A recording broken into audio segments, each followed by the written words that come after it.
Hello and welcome to Daily Dose Radio, a 5-minute-a-day podcast studying the Psalms verse by verse, recorded here in the dining room of the Bible Bistro, located in Sharonville, Ohio.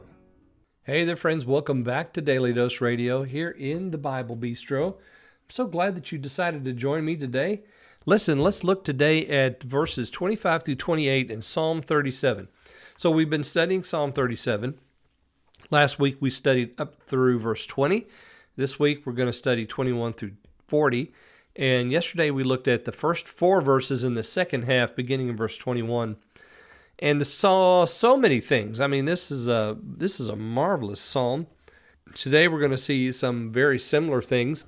It's going to connect with what we studied yesterday. Let me read these verses for us, 25 through 28.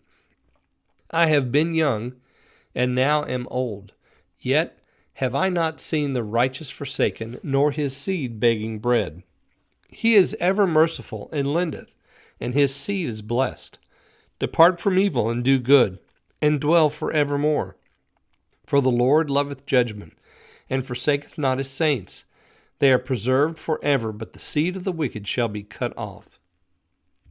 Now let me start there at the end. You notice we have cut off again. We had it up there in verse 22. We had it over there in verse 9. We had it in verse 2. This is one of those ideas that keeps repeating throughout this psalm. The wicked are going to be cut off.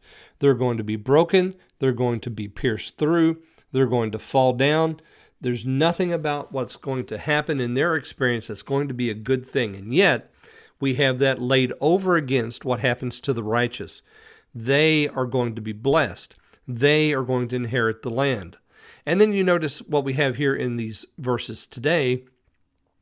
I've been young and now am old, yet have not seen the righteous forsaken or his seed begging bread. So the psalmist David gives us his experience as an old man now. He looks back over his life and he says, here's what I know from my own experience, from the knowledge that I've collected over the years. I've never seen the righteous forsaken or his seed begging bread. And then notice verse 26. He is ever merciful and lendeth. Who is that? Well, that's the righteous. Remember what we talked about yesterday? The righteous shows mercy and gives. Well, here it is again. Again, the same thing. Mercy is connected with giving. Here it's mercy and lending. So in 21, it was mercy and giving. Here it's mercy and lending. This idea of what you do with your money as an act of mercy comes back a second time. So if we have it twice in the same psalm, friends, we need to sit up and pay attention to this idea. This is something the Lord wants us to get. What are you doing with your money? Now you're going to say to me, Pastor, you've gone from preaching to meddling because you're talking about my pocketbook. Don't mess with my pocketbook. Look, I'm not the one saying this. This is the Lord through the prophet David saying this to you and to me and to everyone who will listen. Christian friend, giving is a tool in the mercy toolbox.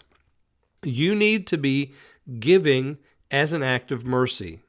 You can give to your church. I named these yesterday, mission organizations and people in need and friends. Well, you just look around and ask the Lord to show you who you can be merciful towards with your money. Because remember, it's not your money, it's His. You see, the wicked man says, it's all my money. Other people just have it, and I need to get it back.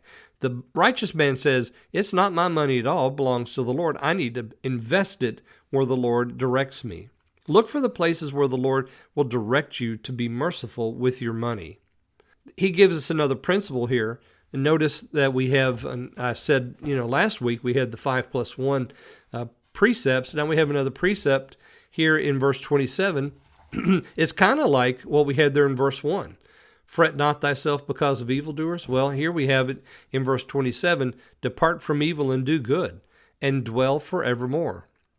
So not only are we to commit our way to the Lord, delight in the Lord, not only are we to trust in the Lord and not fret, but we're also to depart from evil and do good. Why? Verse 28 gives us the why. The Lord loves judgment and forsakes not his saints. They are preserved forever, but the seed of the wicked shall be cut off. Why are we to depart from evil and do good? Why are we to lend and to be merciful in our lending? Why is that? Why are we to trust in the Lord? Because the Lord loves judgment. He is not going to forsake his saints. So go ahead and live a bold, victorious life in Christ and watch what the Lord does for you, because it says there in verse 28, they are preserved forever. They are preserved forever. The preservation of the saints right here in the Old Testament, in the Psalms, verse 28 of Psalm 37.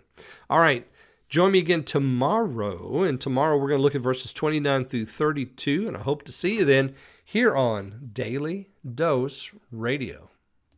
Thanks for listening to Daily Dose Radio. For more fresh and delicious Bible studies, podcasts, books, and more, check out the Bible Bistro online and on YouTube. Join me again next time for Daily Dose Radio.